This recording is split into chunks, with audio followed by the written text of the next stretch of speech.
Nk'uko nabibabwiye dusoza imwe dutangira indi. Umuntu rwose wakanze subscribe hano ku nkuru yacu ntago azigira yicuza. Niba nawe utarayikanda rero banza ukande subscribe ubundi twitangirire episode ya mbere cyangwa se igice cya mbere cy'agafilime kacu. Dutangiriye hano ku ishansiye rwose abakozi bari barimo kubaka. Gusa barakwereka hari umukobwa muto yari urimo kuhabyarira. Ese uyu mukobwa byamugendekeye bite kugira ngo abe yabyarira ku shansiye? Barakwereka tuvuye hari abari barimo kubaka ndetse hari n'umukobwa muto uri kuhabyarira. Tugaruka hano rwose hari undi musore ukiri muto we ndetse w'umukire barimo gufungurira nk'izindi ngagari zose. Umusore yari ari aho ngaho ndetse abakozi be barimo kumuha raporo. Umwe mu bakozi be yari ari kumubwira ati mu nama baragutegereje ndetse n'ibyo yadusabye gukora byose twabikoze nta kibazo. Barakwereka ko umusore yakinjiraga aho ngaho hari abakozi benshi cyane bagenda bamusuza ati mu by'ukuri mwaramutse nyakubahwa Barton. Umusore uri hano bamwise Barton. Barakwereka rwose hano umusore yaje mu nama bakomeza bamuha ibitekerezo yandika. Gusa uko bari aho ngaho mu nama barakwereka umunyamakuru hano kuri televiziyo yatangiye kuba yacishaho ya nkuru y'umukobwa wabyariye ku shansiye ahantu bari kubaka. Umunyamakuru yakomeje avuga ati mu by'ukuri ati abakozi rwose bakora muri kampani ya Sloan y'ubwubatsi ati Barton Sloan ati abakozi be rwose bakora muri kampani babaye intwari ati mu kuba bafashije umugore mu kuba yakibaruka. Bivuze ngo kwira shansiye aho bira byose byari biri kubera umukobwa ari kubyara bari abakozi b'uyu musore tubonye hano witwa ngo ni Barton Sloan. Umusore acyumva iby'iyo nkuru yahise avuga ati byange bikunde uwo mwana n'uwanjye. Ese uyu musore w'umukire yaba yarahuriye he n'umukobwa wari wagiye kwikorera ikiyede? Barakwereka hano rwose umusore yahise aza aho umukobwa yabyariye. Muganga arangije amubaza ati mwese muri bande muje hano kandi? Umusore arangije avuga ati mu by'ukuri ni nge papa wa nyawe w'uwo mwana ati ronje kuba natwara umwana wanjye. Urebe umwana yabyawe n'umukobwa rwose wari urimo kwikorera ikiyede ahantu ndetse umusore w'umukire ndetse cyane ahise aza gutwara umwana avuga ko ari uwe. Umusore uri hano wundi umwungirije aramubaza ati none se mama w'umwana nawe turi bumutware? Uyu Barton w'umukire arangije amubwira ati none se urumva uwo mwanya wo gutwara mama w'umwana tuwufite? Ati dutwara umwana niwe dukeneye. Barakwereka mama w'umwana mu kubyuka nawe n'umukobwa ukiri mutoya yarabyutse muri ako kanya areba mu kaberiso kari aho kamwe baryamishamo umwana arangije abura umwana we. Yahise atangira guhamagara abaganga ati muganga ati rwose umwana wanjye arehe ko nawe ndi kubona hano? Muganga arangije aramubwira ati umwana wawe ati yatwaye na papa we wo mu maraso. Ngo papa we wo mu maraso ni ibiki bigaragaza se ko ngo wamutwaye ari papa we? Muganga hano yahise amuha ibyandiko bya papa w'umwana yazanye. Umukobwa arabisoma ngo Barton Sloan gute yantwarira umwana? Wumve umukobwa nawe ubwe ntabwo yashakaga ko bamutwarira umwana. Kumba batwaye agahinja hano akana karacyari gato nibwo kakivuka. Akana hano kari karimo kurira rwose kabuza amahoro. Hano mu rugo rw'abakire bari bashatse abakozi benshi abaganga ndetse n'abandi bantu bashinzwe kwita ku bana. Bose batangiye gusigana bibaza ati se uko turakora iki ko tubona twese bagiye kutwirukana uyu mwana ko yanze guceceka? Umwe muri barangije avuga ati mu by'ukuri bigomba kuba bisaba yuko tumuhereza amashereka ya mama we cyangwa se mama we aza akamwonsa. Ati rwose ntabwo uyu mwana amata arimo kuyemera. Barakwereka muri ako kanya wa musore twabonye bita Barton yari ari aho ngaho mu kazi ndetse umukozi we aza kumuha raporo amubwira yuko ati umwana akeneye kuba yabona amashereka ya nyina amata yayanze. Umusore arangije aribaza ati ako kana gute koko kakigira gatyo? Barakwereka umukobwa uri hano yaje kuganirira inkuru umushuti we y'ibyamubayeho. Afite umukobwa hano w'umushuti we w'umusekirite arangije amubwira ati mu by'ukuri umwana wanjye papa we yamutwaye. Umushuti we arangije amubwira ati rero ngiyewe inama nakugira niba uwo musore watwaye umwana cyangwa se papa w'umwana ari umukire cyane atufite kumwigiraho umwana mwiza kugira ngo uzagire amahirwe yo kuba wabona umwana wawe. Ati naho ubundi bitari ibyo urebye nabi wanasaza utigeze ubona umwana wawe. Bivuze ko uyu mukobwa nta nubwo yigeze akundana n'uyu musore ngo ni Barton. Ese byaba byaragenze bite kugira ngo uyu mukobwa abashe ko yabyarana n'uriya musore kandi badakundana? Ikindi ko twabonye ko uyu mukobwa ari umukene cyane yuko yanabyaye arimo kubaka cyangwa se yagiye ku kiyede. Gute rwose yaba yabyaye umwana w'uyu musore w'umukire gutya? Barakwereka muri ako kanya umukobwa ari gutaha yigira mu rugo imodoka nyinshi zahise zimwitambika zirangije ziravuga ati mu by'ukuri se si wowe mama w'umwana? Umukobwa aravuga ati ni mwe mwantwariye umwana? Umusore uri hano umwe mu bakorera Baton yahise amubwira ati injira, ati rwose baragukeneye kugira ngo ube wahura n'umwana wawe. Barakwereka umukobwa hano bahise bamwinjiza mu modoka nyinshi cyane, barangije baramuherekeza ngo ajye kureba umwana we. Imodoka ziri hano zirahenze ndetse ubona ko n'urugo bamuzanyemo ari urugo rw'abakire. Wibuka iyi ngiyi ni episode cyangwa se ni agace ka mbere filime yacu nibwo tukiyitangira, rero ntuze kurambirwa cyangwa ngo ucike intege, ndabizi neza yuko muri buze kuryoherwa. Gusa nanone niba utarakanda subscribe, utundi duce rwose tuzajya tugucika. Barakwereka umukobwa hano yashyitse mu rugo rw'abakire, barangije baramubwira ati mu by'ukuri ni ahangaho umwana wawe ari, ati ndetse biraza gusaba yuko uhamara iminsi mikeya kugira ngo rwose ube wita ku mwana, ati ubundi rwose nusoza ibyo urimo gukora atuzasubira mu rugo, atari ku mwana we ntabwo batuma umutwara kuko uriya mwana rwose ni nk'ishema muri uyu muryango, bose bamubonye bamukeneye, yaba ababyeyi ba Baton ndetse n'umuryango we. Umukobwa yitegereje urugo ruri ahangaha bamuzanyemo, yatekereza n'ukuntu ari umuyede, biramurenga ubona ko yagize n'ubwoba bwo kuba yakinjira. Barakwereka fili ya mbere umukobwa bamwinjije mu rugo rw'abakire aho ngaho, barangije batangira kumupresenታho abakozi bose barimo aho ngaho, nta mukozi n'umwe uri muri uru rugo utarize we. Umwe mu bakozi baraho yaravuze ati mu by'ukuri ngiyewe ndi impuguke mu by'abana, atari ko ibigaragara ko nuko umwana akeneye amashereka ya mama we, niyo mpamvu ugomba gukorana natwe rero kugira ngo rwose umwana abashe kumera neza. Umukobwa yarabaje ati none se niba umwana akeneye amashereka ya mama we, kubera iki mutandeka nkajya kumwonsa mukaba muri kugira ngo mbahereze amashereka? Umukozi uri hano yaramubwiye ati mu by'ukuri ibyo uraza kuba ubimenya, ati nge rwose ni ibyo ngibyo bambwiye kuba nakora. Barakwereka umukobwa nawe yabonye urugo ari urw'abakire, hano ibintu byose ari ukugendera ku mategeko, yubahiriza ibyo bamubwiye, gusa nawe icyo ashaka ni ukuba yabonana n'umwana we. Umwe mu bandi bakozi bari hano rwose yaramubwiye ati rero uraza kuba rwose ugiye gufata akaruhuko, ati ndabizi neza ko atari byiza ku mubyeyi wabyaye ako kanya kuba rwose yaba arimo gukora cyangwa se arimo kugendagenda, ati ntabwo biri buze kuba byiza kuri we. Umukobwa arangije amubwira ati nta hantu ndi bujye, ati rwose ndakomeza ntegereje ahangaha paka muye n'umwana wanjye. Umukobwa baramubwiye ngo ajye kuruhuka aranga. Umukobwa yakomeje yitegereza inzira hano ukuntu ari nini cyane, arangije aratekereza ati ariko se ndakomeza gutegereza haryari, reka nijyane njye kwirebera umwana wanjye. Barakwereka umukobwa yari akurikiye aho abandi bakozi babonye bari guca bajya kureba umwana, gusa ataraharenga aho ngaho umusekirite yahise amuhagarika. Arangije aramubwira ati mu by'ukuri batubwiye ko umubyeyi wabyaye uriya mwana, ati rwose ari umuntu uri careless cyangwa se udashoboye kwita ku mwana, ati niyo mpamvu rero atemerewe kuba yamushyikaho, ati kubera yuko yabyariye ku ishansiye yagiye kubaka, ati yaza kumenya yuko atwite kandi afite inda nkuru ntabwo yakabaye yaragiye hariya yarari, ati ntabwo yakabaye yarabyariye hariya, ati rero kugira ngo ube wabasha kwegera umwana, ati Baton wenyine niwe watanga ubwo burenganzira. Urebe umukobwa bamwangiye kuba yareba umwana we. Barakwereka Baton yaratashye muri ako kanya, asanga wa mukobwa mama w'umwana asinziriye aho ngaho mu ntebe. Disi umukobwa bigaragara yuko atishimye habe na gato, byarangiye asinziriye naho mu ntebe, banze kajya kureba umwana we. Ibaze nawe rwose uri umubyeyi ukabyara, ako kanya ukibyara umwana we bagahita bamutwara, utaranagira amahirwe yo kuba wamwitegereza basi n'isaha imwe. Umukobwa yasigaye hano, Baton atashye rwose abonye umukobwa aryamye mu ntebe, azana icyo kumworosa aramworosa. Arangije abaza umwe mu bakozi be ati kubera iki umukobwa asinziriye ahangaha? Umukozi wa Baton arangije aramubwira ati rero uyu mukobwa twamwinginze ngo abe yajya kuruhuka, ati rwose yabyanze ngashaka kuba yareba umwana we. Ariko umukozi uraha yamuhamagaye ngo madamu Baton.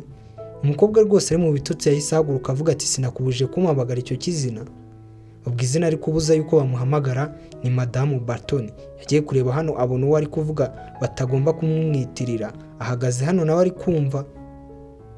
Barakwereka umwe mu bakozi yaramubwiye ati mu by'ukuri rero nk'umudamu wabyaye, ati rwose umugabo wawe cyangwa se mama wawe n'undi muntu wawe wa hafi cyangwa se umuganga ataba akwiye kukwitaho akagusigira imiti ku bikomere uba wagize, ati wowe ubwawe kuko utabyishoboza.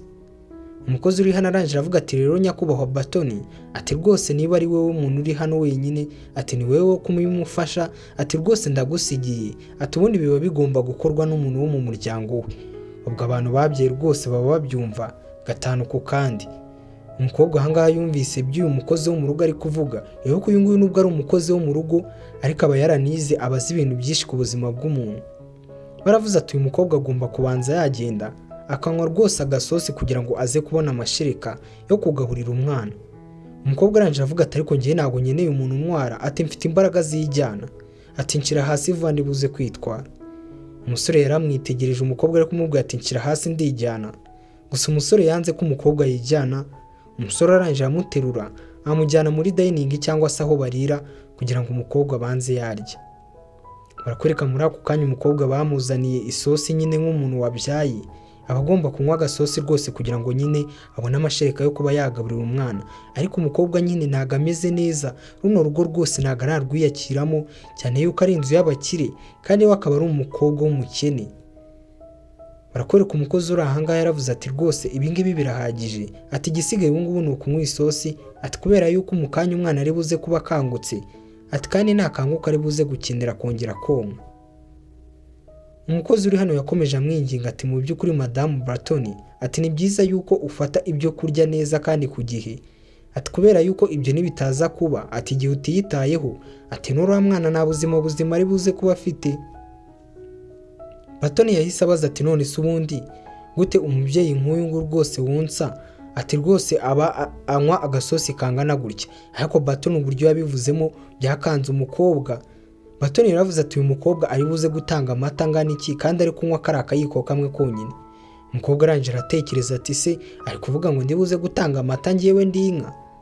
Umusore uri hano disi nta nubwo azi gutandukanya amata n'umugabo we, ati naho ubundi we ku giti cye ntabwo yakibashisha kuba yakireba ahantu yakomeretse kugira ngo abe yakisiga imiti. Barakwereka muri ako kanya Barton yaraje arangije aramubwira ati mu by'ukuri nje kuba nagushyira umuti ku bikomere byawe. Ubwo Barton muri ako kanya afashe imiti ngatangira isiga umukobwa. Umukobwa arangije aramubwira ati ngiye nta bufasha bwawe nkeneye, ati ndibuze kwifasha. Barakwereka muri ako kanya Barton yakomeje kumuhatiriza. Umukobwa aramubwira ati ariko se sinabikubwiye yuko nta bufasha bwawe nkeneye, ati ndibuze kubyifasha. Bihuka aba bombi ntituramenya ese kubera iki baba barabyaranye kandi tubona nta rukundo ruri hagati yabo ndetse nta n'ahantu bahuriye. Umusore yarakomeje amuhatiriza avuga ati se none si bavuze yuko wowe ku giti cyawe utabasha kubyikorera? Umukobwa aramubwira ati rero njyewe ntabwo nkeneye kumfasha, ati icyo biri buze kunsaba cyose ndibuze kubyikorera, ati rero sinzi niba utari kumva ibyo ndi kukubwira. Barton yakomeje kumuvugisha rwose neza kandi atuje, arangije aramubwira ati okay niba utanyeneye rwose nta kibazo, ati ariko nuza kugira ubufasha ukenera uze kumpamagara ndaza kuba mari, ati ikindi kandi erega wibuke ko ari njye mugabo wawe. Umukobwa arangije aravuga ati umugabo wanjye njye se ninde wakubwiye yuko nashatse? Umusore yakomeje amuhatiriza ati ariko nyamara wakabaye ureka akaba ari njye ugusigiraho imiti. Umukobwa rwose akomeza amwiyama amubwira ati ariko se ntabwo nakwiyamye yuko njye nta muntu n'umwe nkeneye ko amfasha? Umusore yabonye umukobwa uri hano ari seriye ndetse adakeneye ubufasha bwe, ahita ashyira imiti hasi aho ngaho, arangije ahitamo kwigendera ngo amusige wenyine abyikorere. Umukobwa disi yari anafite ubwoba cyane ko ari mu rugo atamenyereye ndetse n'uyu musore bari kumwe bigaragara ko bahuye rimwe ryonyine ubwo yabyaraguye umwana. Barakwereka muri ako kanya Barton yavuye muri icyo cyumba asigamo umukobwa wenyine. Uyu mukobwa nawe ntabwo turamenya izina rye ngo bamwita nde. Barakwereka ibyacu ntibyatinze, umukobwa rwose yakomeje kwitegereza abasekirite bari aho ngaho, agakomeza aza akabinginga ati ariko se mwaretse nkajya kureba umwana wanjye? Gusa abasekirite bakamwangira ati ntabwo byemerewe, ati umuntu wenyine waguha uburenganzira ni Barton. Umukobwa yakomeje yitegereza umwana we kuri screen cyangwa se kuri tablet bari bamuhaye aho ngaho, ariko nanone bikamubabaza kuba ari kurebera umwana we kuri telefone yakabaye amwegera nibura akanamukoraho. Umukobwa yaribaje ati se ubu ngubu ninjya gusaba Barton kandi nkajya kureba umwana wanjye ari buze kuba yabinyemerera? Umukobwa yakomeje abyibaza ese koko ari buze kubimwemerera? Umukobwa kwihangana byaramunaniye, arangije aravuga ati ngomba kujya kubikora, ati ngomba kujya kumureba rwose nkamusaba guhura n'umwana wanjye, ntabwo biri buze gukomeza gutya. Umukobwa rwose yimazemo ubwoba, arangije aravuga ati nta kundi byagenda, ati rwose reka njye kureba Barton. Mwibuke uyu mukobwa nawe ntabwo yahita amenyera uyu Barton cyane ko ari umukire cyane ndetse afite n'abakozi benshi hano. Ikindi kandi ntabwo bari basanzwe bamenyeranye. Barakwereka umukobwa yaraje hano arakomanga ku cyumba Barton yari arimo gukoreramo akazi ke. Umukobwa araje amubaza ati se uri bize tuvugane? Gusa uko umukobwa yamubaza yumvishe Barton hari abandi bantu ari kuvugana nabo aho ngaho kuri live. Bari kumubaza ati ariko se gute utabashije kuba wamanaginga ku nshuro ya mbere wahuye n'umugore ngo mutabyara, none n'ibindi kubimanaginga byakunaniye? Umukobwa yumvise ibyo abantu bari kuvugana na Barton aho ngaho kuri live bari kuvuga, arangije aravuga ati reka ngende, ati sinigeze menya yuko uri bize, ati rwose ntabwo nzongera kuba nakubangamira cyangwa se nagutesha umutwe. Bigaragara ko abari kuvugana na Barton hano kuri telefoni ari ababyeyi be. Bakomeje bamubaza ati none byarangiye n'umukobwa umuretse ari aho ngaho mu rugo, ati se washatse tubimenye? Barton yahise afunga laptop aho ngaho yari ari kuvuganiraho n'ababyeyi be. Umukobwa arangije aratekereza ati uyu musore ashobore kuba adashaka yuko ndeba umwana wanjye, ati nanjye rero nta kindi mfite gukora usibye kuba nashaka abavoka bakanyemerera guhura n'umwana wanjye. Barakwereka feri ya mbere umukobwa yazindukiye mu bavoka ngabe yashaka umuntu umuburanira abashe kuba yabona umwana we. Uwo yahereye hano yari arimo amubwira ati rero ati rwose ni ibintu bisanzwe, ati buri muntu wese aba afite uburenganzira yaba umukire cyangwa se umukene, ati buri mubyeyi wese aba afite uburenganzira ku mwana we 50-50, ati mwese muba munganya. Ati kandi ikindi kuva umwana ataruzuza imyaka 2 ati wemerewe kumubona. Umukobwa arangije amubwira ati rero papa w'umwana ndi kukubwira ati bamwita Barton Sloan. Akivuga izina rye umwavoka uri hano yahise yikanga, ati Barton Sloan, atangira rwose no guseka. Umukobwa arangije amubwira ati mu by'ukuri kandi ndizira nzamutsinda, ati rwose nubimfashamo. Umwavoka uri hano yahise amuseka arangije amubwira ati rero mu by'ukuri ukuntu bimeze ati ntago nyigufashije pe. Umukobwa aravuga ati se kubera iki kandi ushaka kubihindukaho kandi wambwiye ko dufite twese uburenganzira bungana 50-50? Umwavoka uri hano arangije amubwira ati mu by'ukuri ati rwose uriya mugabo ni umukire cyane, nta muntu n'umwe wabasha kuba yaburana nawe ngamutsinde.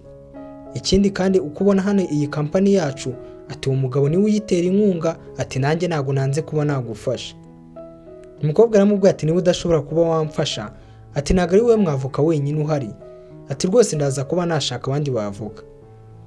Umusore hano rwose aramubwira ati mwifurije amahirwe n'imigisha, ati ariko mu by'ukuri ushaka wabyihorera, ati ugashaka iyindi nzira ubicishamo, ati kubera ko uriya mugabo ntago wamutsinda ugiye gushaka abavoka ngo bakuburanire.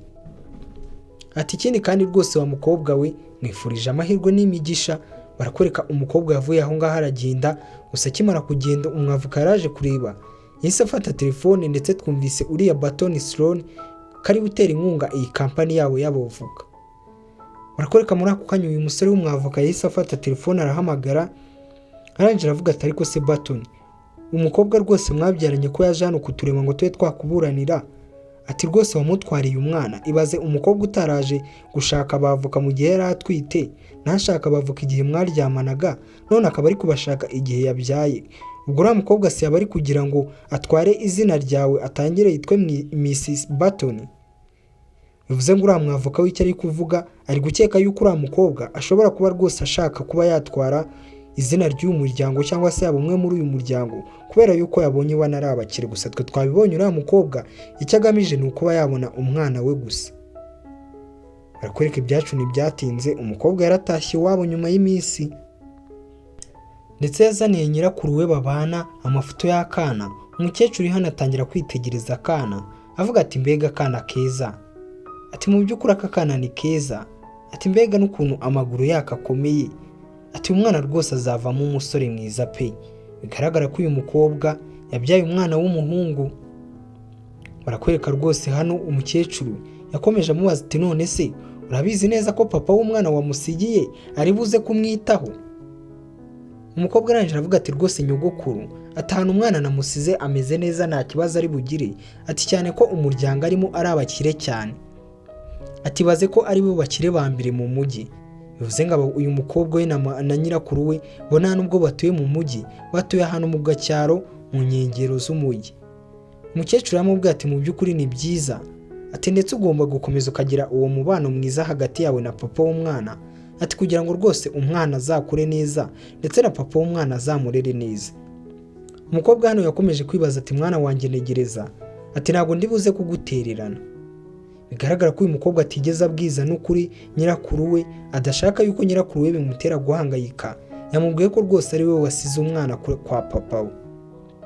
Barakoreka muri ako kanya umukobwa we yaramuhamagaye, arangije baramubwira ati mu by'ukuri, ati umwana yakomeje kurira, ati rwose twari turi mu nzira tuje kuba twafata amashereka y'umwana nanone ngo tuyamushire. Umukobwa arangije avuga ati ariko twari twasezeranye yuko ndi buze kuza nkabona n'umwana. Barangije baramubwira ati ndatwaye imodoka, ati ibyo rwose rero kuvuga byahindutse. Gusa twumvise umukobwa uwo bavuganye atari Batoni Sloan wa wundi papa w'umwana.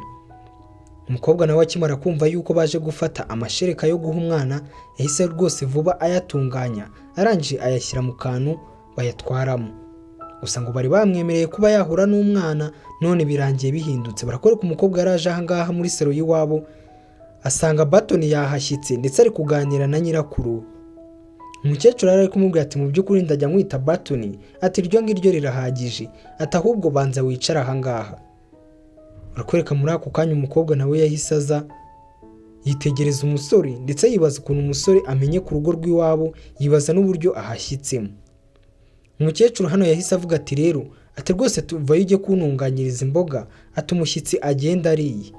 Umukecuru yahise abwira umukobwa uri hano ngo azajye kumutunganyiriza imboga, umushyitsi agenda ariye. Umukobwa uri hano tumaze kumva yuko bamwita Nataliya cyangwa se Nataliya, umwita uko ushaka.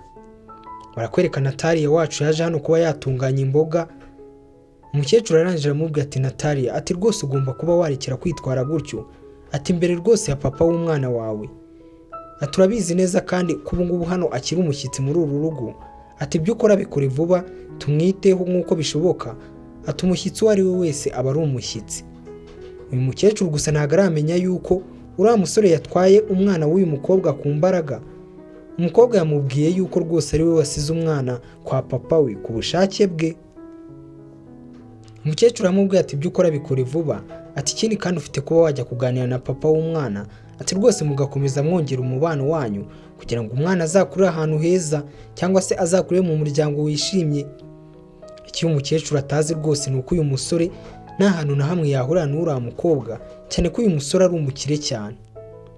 Barakwereka umukobwa yari asoje gutunganya imboga, arangije azabwira nyirakuru we ati nyogokuru nasoje kuzitunganya, ati rwose wagenda ukaziteka nta kibazo. Umukecuru arangije aramubwira ati rero buganiriza umushyitsi, ati nanjye reka ngire vuba umushyitsi wacu ataza kugenda atariye. Barakwereka umukecuru akigenda, Nataliya yahise aza arangije abwira Batoni ati Batoni, ati nkurikira, ati nkwereke. Umusore nta nubwo yari yakariye kwa ziriya mbuto bari bamuzaniye. Barakwereka feri ya mbere Nataliya yahise azana umusore hano mu cyumba. Umusore hano yatangiye kwitegereza udufoto tw'umukobwa.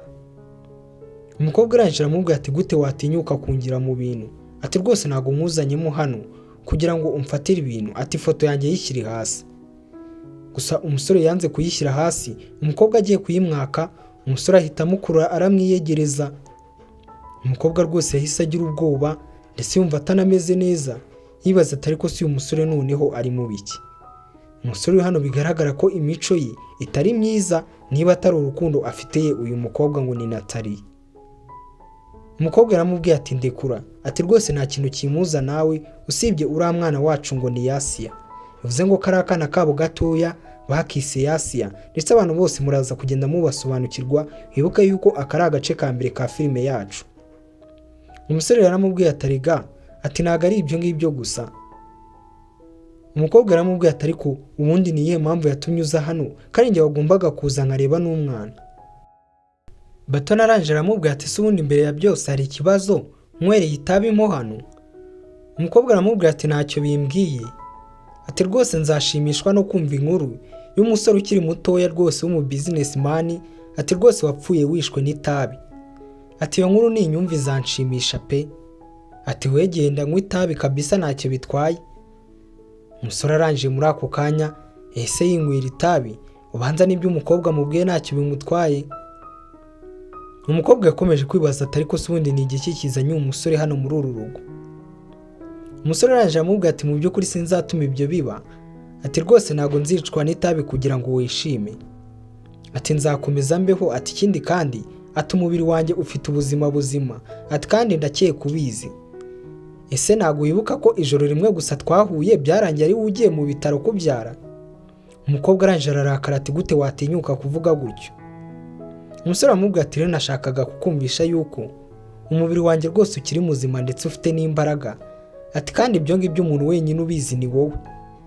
Umukobwa agiye no kumukubita ivi, umusore ahita amufata akaguru aramubwira ati mu by'ukuri imbaraga zanjye urazizi, ntago wakabaye wigira gutya. Umukobwa rwose yumvishe umusore uri hano ngo ni Batoni ameze nk'uri kumushinyagura cyangwa se nk'uri kumuvugiraho. Umukobwa aramubwira ati rero ndekura, ati rwose ntabwo ugomba gukomeza umfashe gutya. Umusore aramubwira ati Nataliye we, ati ugomba kuba wakitwara neza, ati kubera yuko byababaza nyogokuru wawe kumva yuko wanyitwayeho nabi kandi ndi papa w'umwana wawe. Umukobwa araje aramubwira ati nanjye ntago ndi butume nyogokuru hari ikintu amenya kubijya mbere hagati yanjye nawe. Barakoreka muri ako kanya umusore yahise yisohokera, arangije asiga umukobwa aho ngaho, gusa nanone ntago baganiye neza, muri bo bombi nta n'umwe wishimye. Barakoreka muri ako kanya Batoni yahise afata ya mata y'umwana reka bari ko tuyita, arangije abwira umukecuru ati mu by'ukuri ati ngize gahunda zihutirwa, ati reka ngende njye mu kazi. Umukecuru aribaza ati se ko umusore yari yemeye gutegereza kubera icyo ahise agenda? Wibuke ntago aganiriye neza hamwe na Nataliye mu cyumba. Umukecuru yamubaje ati ariko se Nataliye, ati hagati yawe n'uriya musore nta kibazo kirimo, ati kubera icyo yahise ava hano akagenda? Umukobwa arangije abeshya nyirakuru we ati rwose uriya musore aba afite akazi kenshi, ati ndetse bahise bamuhamagara hari inama yagombaga kujyamo, ati niyo mpamvu yavuye hano agenda, ati naho ubundi rwose nta kindi kibazo. Gusa umukecuru ntago yabyizeye, kandi ikindi natwe turabizi yuko umukobwa ari kumubeshya, ntago yamubwira ko rwose nta kijya mbere hagati yewe n'umusore. Umukecuru byamutera guhangayika, kandi uyu mukobwa ngo ni Nataliye ntago ashaka ko nyirakuru babana ahangayika. Umukobwa yakomeje gutekereza ati ntago nzakomeza kubeshya nyogokuru, ati ngomba kugira rwose icyo mbikuraho. Barakwereka fili ya mbere umukobwa yazindukiye nanone mu gukomeza gushaka abandi bavoka. Wibuke wa undi wa mbere yari yamuhakaniye amubwira ko bidashoboka, gusa umukobwa buri mwavoka wese yageragaho ntamubwira agati wa mukobwa uri umusazi, ati rwose umuntu wabasha kuburanya uramukire, ati nta nubwo aranavuka. Barakwereka umukobwa nta hantu atageze, yageze no ku bavoka b'abakobwa akeka ko nibura aribo bakumva agahinda afite bakamuvuganira, gusa uwo yagezeho wa mbere yaramubwiye ati ariko wa mukobwa we ntukifuze, ngo urashaka kuvuga yuko wabyaranye koko na Mr Batoni? Ati se urumva uri kuri urwo rwego? Umukobwa disi nta muntu n'umwe wamwumvaga, ndetse nta n'umuntu n'umwe wemeraga yuko ibyo ari kuvuga ari byo. Barakwereka Nataliye yaratashye, gusa ashyitse hano mu rugo yahasanze ababyeyi biwe bari baje kumureba. Papa yaramubwiye ati Nataliye, ati rwose gute wakegera gutyo, ati gute usigaye uri umukobwa utumvira, urebe hano rwose ababyeyi biwe baje ndetse banarakaye, ntumbaze ngo barakariye iki, ariko mukurikire muraza kugenda musobanukirwa. Umukecuru arangije aravuga ati ariko ntago ari gutyo mwakabaye mumuvugisha, ati kubera iki mutamuvugisha neza? Barakwereka ruwaje hano, arangije aramubwira ati Nataliye, ati dore rwose ati kari ubungubu agiye gushyingirwa, kandi agiye gushyingirwa mu muryango w'abakire, ati none urashaka kuguma ahangaha rwose uri kwitwara uko wishakiye, n'umwana wabyaye ntuzahaba, ati urumva ibyo ngibyo ari ibiki? Nataliye arangije aramubwira ati ariko se wowe, ati ko mbona ushaka kwigira mama wanjye, ati wibagiwe ko mama wanjye yapfuye ukaza ushaka kumusimbura, ati ntuzigire utekereza yuko rero wajya mu mwanya wa mama wanjye. Bivuze ngo uyu mugore uri ahangaha nta nubwo ari mama wa Nataliye, ahubwo ni mukase. Umugore arangije aramubwira ati none se ushatse kuvuga yuko ngiye ntacyo maze? Nataliye arangije ababwira ati mu by'ukuri ati rwose ntimugashake kungereranya n'umukobwa wanyu, ati umukobwa wanyu abayeho ubuzima bwe, ati ndetse nanjye mbayeho ubuzima bwanjye, ati niba agiye gushyingirwa iyo miryango y'abakire ntagenda yishyingirwe nyine, ati none se muragira ngo nze njye kumufasha gushyingirwa, muragira ngo nze njye gukora iki? Ati mu by'ukuri mwese mwagakwiye gukorwa n'isoni, ati ikindi kandi icyo mukeneye ndakizi, ati ndabizi neza yuko mukeneye kumva hano rwose, ati mwarangiza nyogokuru mukamukura muri iyi nzu y'umuryango mukayigurisha, ese ubundi ntabwo mwagakwiye guterwa n'isoni n'ibitekerezo byanyu cyangwa se n'ibyo mushaka gukora? Barakwereka muri ako kanya papa wa Nataliye yahise amukubita urushyi, arangije aravuga ati wagakobwa gute watinyuka kuvuga gutya? barakwereka umukecuru hano nawe yararakaye kubona bari gukubita umwuzukuru we. Arangije ahita aza hano afata icyuma, arangije aravuga ati mwembi babiri nimutava hano ati rwose umwe ndamutera icyuma. Umukobwa aravuze ati nyogokuru rwose bihorere, ati ntabwo ari ngombwa kugira ngo ufate icyuma kugira ngo bava hano. Barakwereka papa wa Nataliye ndetse na mukase bahise bavaho. Bigaragara ko ababyeyi ba Nataliye nabo iby'umuryango wabo bitameze neza, bashaka ko uyu mukobwa ava hano ndetse bakamutwara mu mujyi aho baba, kandi we ntabwo ashaka kubana nabo. Ikigaragara cyo nuko bashaka kumutwara bakaba bamushakira nawe ngo umuntu ashyingirwa nawe, cyane ko n'undi mukobwa wabo bafite ngo agiye kuba yashyingirwa mu bakire. Barakwereka umukecuru yavuze ati rwose ngiye sinahagarara hamwe ngo mbone rwose baguhohotera, ati mu by'ukuri umuhungu wanjye amaze kuba yakangirika, ati uriya mugore babana agombe kuba yaramuroze. Uwo ni umukecuru. Umukobwa arangije aramubwira ati nyogokuru rwose banza ujye kuruhuka, ati bya papa wanjye byo nubigireho ikibazo. Umukobwa disi hano yatangiye kuzengerera ibintu hano mu rugo ntabwo byifashe neza, yatangiye kuzengerera arangije aravuga ati nakabaye rwose mfata imiti y'ababyeyi babyaye, kandi hano nta miti ihari. Wibuke uyu mukobwa nta n'iminsi irashira abyaye. Yatangiye kwibaza ati ariko se ubu ngubu koko ndaza kuba nakuraho imiti yo gufata ko numva nameze neza. Barakwereka umukobwa kuryama byaramunaniye, atangira kugenda mu ijoro ndetse imvura iri no kugwa, ntumbaze ngo ari buze kuba yakuraho imiti. Ese umukobwa araza kugira amahirwe yo kuba yabona umwana we? Barakwereka ko umukobwa yari ari kugenda nijoro, imodoka yari igiye kumugonga, kumbe muri ako kanya hari uwahise aza, arangije aramukurura umukobwa ajugunya umutaka we hirya. Uwaje hano kumufata rwose yahise amutwikira nawe yari afite umutaka. Bigaragara ko ari wa musore ngo ni Batoni wahise aza hano gufata umukobwa. Umukobwa yari ari kuzengera akibona yuko ari kumwe n'umusore, yahise anahwera arangije agwa ku musore uri hano ngo ni Batoni. Barakwereka ni naha ngaha agace ka mbere ka filime yacu karangiriye. Mureke tuze guhura mu kandi gace turebe ese Nataliye azabona umwana we, ese Batoni we arakomeza afate Nataliye muri ubu buryo.